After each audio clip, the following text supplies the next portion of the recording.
নমস্কার, আমি সুরজিৎ। শুভ সন্ধ্যা। প্রতি সপ্তাহের মতন এই সপ্তাহতেও চলে এলাম শেফ কিচেনে আপনাদের শেফকে নিয়ে। দেখে নেব আপনাদের শেফ আজকে কি রান্না করে। বাঙালির ঘরে পিঠেপুলির উৎসব হবে না? নিয়ে আসছি আমিও।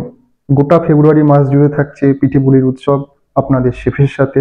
দেখতে হলে চোখ রাখুন শেফ কিচেনে, শুধুমাত্র শনিবার রবিবার ঠিক সন্ধে 6টার সময়।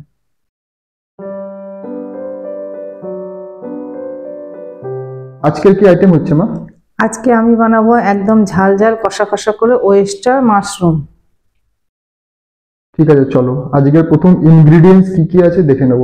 ওয়েস্টার মাশরুম বানানোর জন্য মাশরুমগুলোকে আমি এখানে লম্বা লম্বা করে কেটে একবার ধুয়ে রেখে দিয়েছি। তারপর এখানে লাগবে আলু। আলুটাকে ছোট টুকরো করে কেটে নিয়েছি। তারপরে আমাদের ফোড়নের মধ্যে লাগবে গোটা গরম মশলা। তারপরে এখানে 4টে কাঁচা লঙ্কা চিড়ে রেখেছি। তারপরে লাগবে জিরে গুঁড়ো, লাগবে ধনে গুঁড়ো। আমরা এখানে ব্যবহার করছি সানরাইজের সবজি মশলা। তারপরে লাগবে কাশ্মীরি লাল মির্চ। তারপরে একটা টমেটোকে অর্ধেক করে টুকরো করে রেখেছি। আর লাগবে আদা বাটা, লাগবে রসুন বাটা, লাগবে পেঁয়াজ বাটা। তারপরে লাগবে নুন। আর ফাইনালি রান্না করার জন্য লাগবে কাচ্চিখানি মাস্টার্ড অয়েল। আমরা কাচ্চিখানি মাস্টার অয়েল তেল ব্যবহার করছি। এবার একটু ননস্টিকের তেল দিই।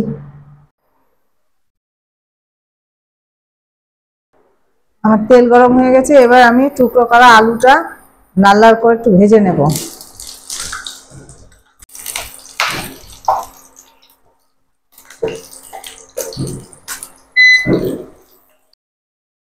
এর মধ্যে একটু হালকা নুন দিলাম, সেদ্ধ হয়ে যাবে তাড়াতাড়ি আলুটা।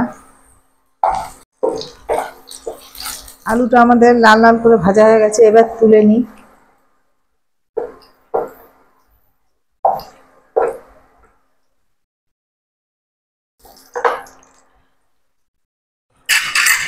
আলুটা তুলে লাল লাল করে ভেজে এবার মাশরুমটা একটু ভেজে নেব।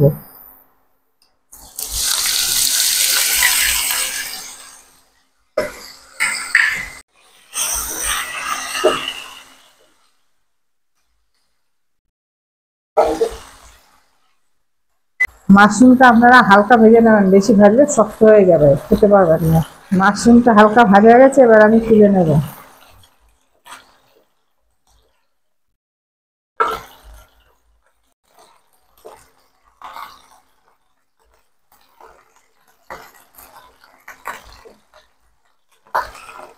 এর মধ্যে আমি গোটা গরম মশলা ফোড়ন দিলাম।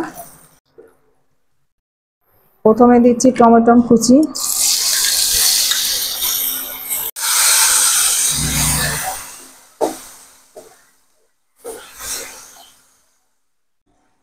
একটু নুন দিলাম এর মধ্যে, কারণ টমেটো সেদ্ধ হবে।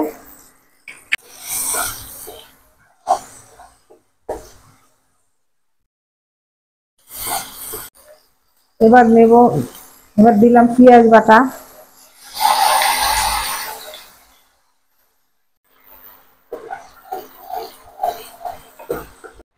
এরপরে দেবো রসুন বাটা।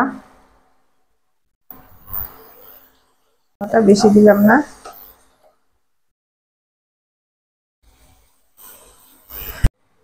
এরপরে দেবো একটু আদা বাটা।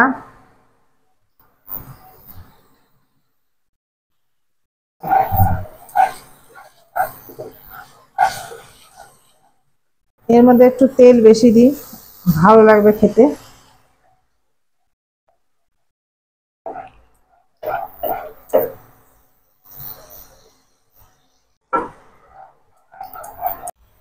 এরপরে দেবো জিরের গুঁড়ো,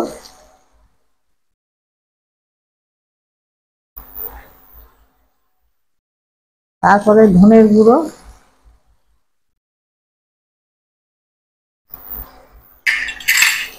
দিয়ে একটু নাড়াচাড়া করে নিই। সুন্দর গন্ধ বেরিয়ে দাও। এরপর দিচ্ছি কাঁচা লঙ্কা চেরা, তারপরে একটু দিলাম কাশ্মীরি লঙ্কার গুঁড়ো লাল,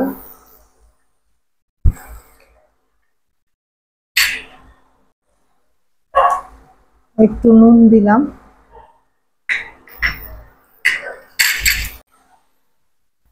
এরপরে আলুটা দিলাম এর মধ্যে। দিয়ে একটু আলুটা দিয়ে মশলা কষালে আলুর মধ্যে মশলা ঢুকবে।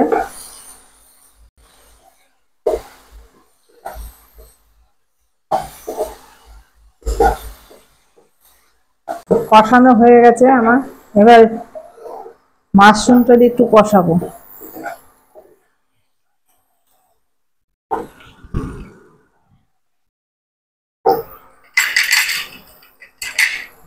এবার মাশরুমটা ঢেলে দিলাম এর মধ্যে, দিয়ে একটু কষাবো, নাহলে পরে ঝাল নুন ঢুকবে তো এর মধ্যে।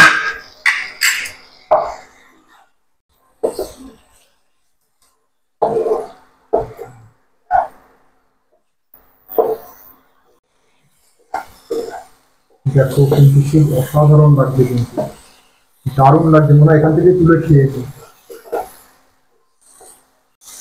আমি যেভাবে বানালাম আপনারা এরকমভাবে বাড়িতে বানিয়ে খাবেন, দেখবেন ভালো লাগবে। আমার কষানো হয়ে গেছে, এবার আমি এর মধ্যে জল দেব।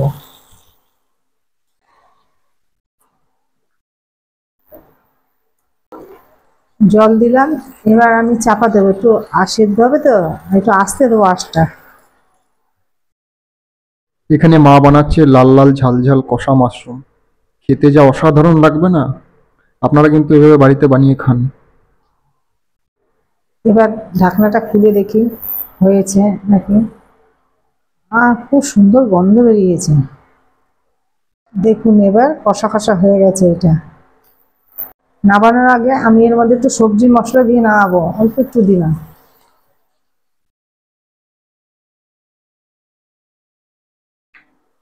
দেখুন কষা কষা হয়ে গেছে, এবার আমি নামিয়ে নেব।